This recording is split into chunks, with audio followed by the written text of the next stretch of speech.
Hey, welcome to the Follow Through. I'm Pastor Fred. We are listening to God. We're also living for Him. We are in the season of Advent, getting ready for Christmas, and we're talking about being filled up. Now, this time of year, we're filled with a lot of things, aren't we? We're filled with anticipation, with excitement. We're filled with, our schedule is filled. It's packed.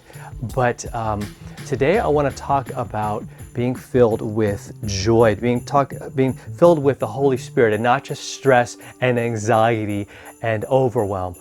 So look at Acts chapter 13. In verse 52, it says that the disciples were filled with joy and with the Holy Spirit. Now that shouldn't just be a description of them. It should be a description of us. And you might say, well, it's fine for them. They're kind of the God guys, and they're the disciples, and they had it easy. But the reality is they really didn't. In fact, when you look at chapter 13, there were some real issues. In fact, it says that some folks were inciting the crowd to persecute Paul and Barnabas. In fact, they drove them out of the district. So what did they do after facing this persecution? They shook the dust off their feet against them.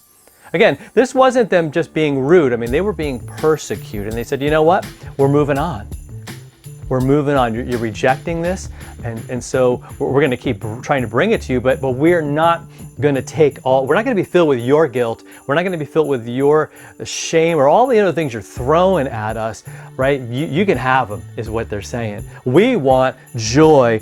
We want the Holy Spirit, right? It should be no different for us with all the things that we have. We could respond with anger. We could respond with frustration. And again, we can take all that to God.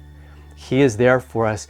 And let's get rid of those things and say, Lord, fill me instead with your joy, the joy of knowing I'm forgiven, the joy of knowing that your Son died for me, and that He's given me this gift of faith and this gift of life, and that I might be filled with His Holy Spirit, so that I have His guidance, that I have that truth in my life filling me up each and every day. All right, so let's get filled up on that today, and we'll talk to you next time for another follow through.